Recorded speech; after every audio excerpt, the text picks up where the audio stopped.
मैं 1 या 2 दिन आया, उसके बावजूद भी यहाँ के लोगों ने परवाह नहीं की।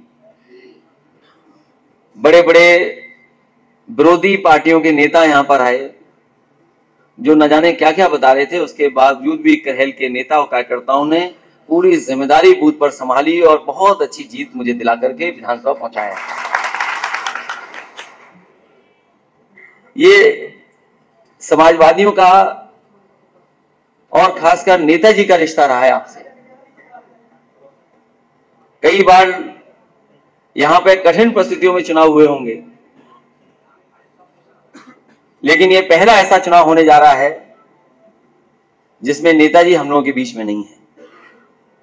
बहुत चुनाव हम लोगों ने लड़े हैं, नेताजी वोट मांगने भी आए हैं, अपील करके भी गए हैं, लेकिन ये पहला चुनाव होने जा रहा है जहां पर नेताजी हमारे बीच में नहीं है। इसलिए सबसे महत्वपूर्ण चुनाव होने जा रहा है।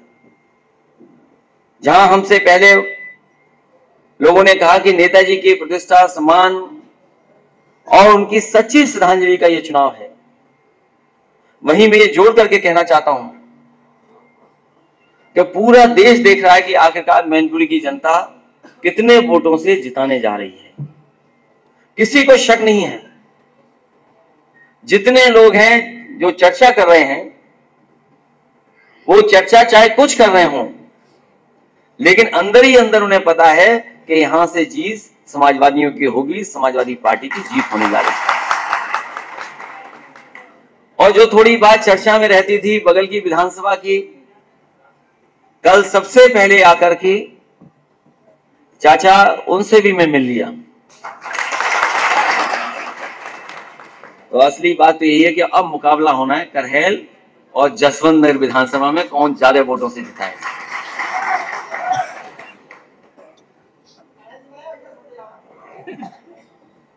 अगर करहेल मन बना ले तो मुकाबला बहुत कड़ा हो जाएगा, बहुत आगे हो जाएगा। इसलिए ये चुनाव जिन परिस्थितियों में होने जा रहा है वो सबको पता है। एक हमें साथी मिले कुछ दिन पहले, उन्होंने कहा कि जो प्रेस के लोग जिंदगी भर नेताजी को बुरा भला कहते थे, लेकिन जब नेताजी नहीं रहे तो सबसे अच्छा अगर किसी ने लिखा तो अंग्रेजी के प्रेस के लोगों ने लिखा।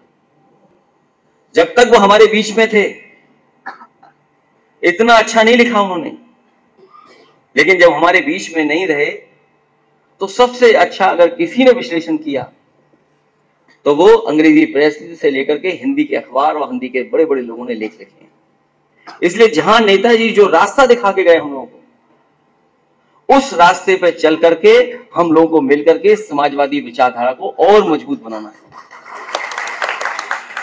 जहां नेताजी जनता के नेता रहे, जमीन से जुड़े रहे, वहीं हमारी आपकी जिम्मेदारी बनती है कि जो संघर्ष नेताजी ने जनता का और जमीन पर रह करके किया है, उस संघर्ष को और मजबूत बना करके हमें वोट के माध्यम से ऐतिहासिक जीत दिलानी है।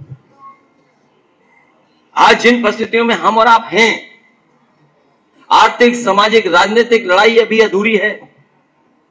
जो संघर्ष हमें करना था, जहां तक हम लोगों को नेताजी लेके गए, अब जिम्मेदारी हमारी आपकी बनती है कि उससे आगे भी लेकर के जाएं। करहेल विधानसभा में अगर लोग मन बना लें तो मुझे लगता है कि कोई बूथ ऐसा नहीं जो हम लोग पीछे छूट जाए। कुछ बूथ हैं जहां हम लोग नहीं मुकाबला कर पा रहे हैं, लेकिन ये चुनाव ऐसा नहीं है कि वहां के लोग आपके साथ ना खड़े हो जाएं। अगर हम और आप लोग पहुंच जाएंगे तो मैं समझता हूं वो भी आपके साथ खड़े होकर के समाजवादी पार्टी के साथ खड़े दिखाई देंगे। इसलिए मैं आपसे निवेदन करना चाहता हूं और अपील भी करता हूं कि जो विरोधी पार्टी के लोग हैं वो कुछ भी साजिश कर सकते हैं। उनके स्टेटमेंट आ रहे हैं और उनके स्टेटमेंट ऐसे आ रहे हैं, वो आप ही पढ़ रहे होंगे।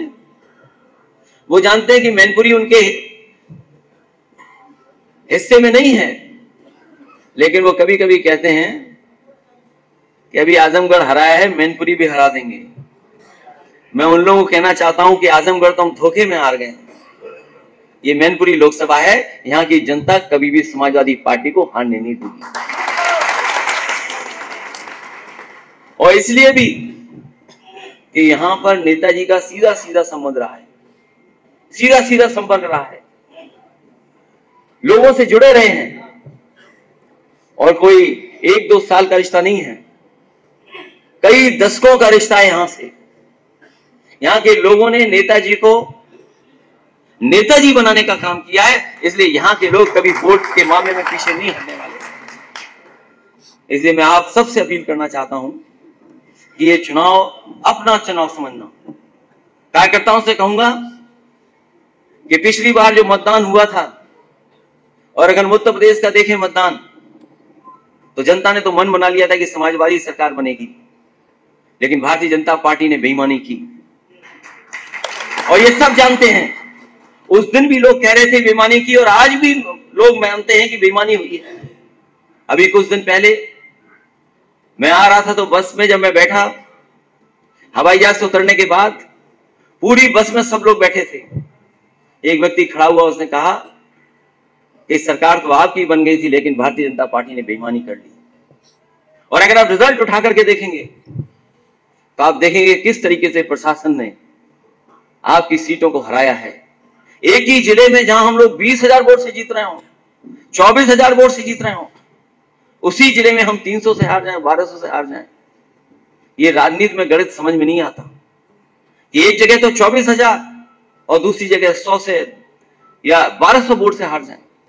और पिछली बार मैंने चुनाव के बाद सभी हारे हुए प्रत्याशियों को बुलाया था, और हारे हुए प्रत्याशियों से बातचीत करके, और एक बहुत जानकार जो चुनाव के बारे में जानकारी रखता है, उस डेटा एक्सपर्ट को बुलवाया, और मैंने आमने सामने बातचीत कराई, और निकल करके आया कि अगर हम लोगों ने अपने बूथों पर 2% या 3% वोट बढ़ा दिया होता, तो आज भारतीय जनता पार्टी की सरकार नहीं होती, उत्तर प्रदेश में समाजवादी सरकार होती। और ये 2-3% वो मैं सब बूथों के लिए नहीं कह रहा हूं, केवल समाजवादी पार्टी के कार्यकर्ता नेताओं ने अपने मजबूत बूथों पर केवल 2%, 3% और 5% तक वोट बढ़ाया होता, तो आज उत्तर प्रदेश में समाजवादियों की बहुमत की सरकार होती। इसलिए हम लोगों ने सरकार खो दी। हम आप सबसे अपील कर रहे हैं, क्योंकि असली संघर्ष आपको करना है। असली लड़ाई जो जमीन पर होती है चुनाव में, वो हमारा कार्यकर्ता और बूथ एजेंट का काम है। इसलिए अपने कार्यकर्ता से और अपने बूथ एजेंट से हम अपील करना चाहते हैं कि ये चुनाव आपका अपना चुनाव है।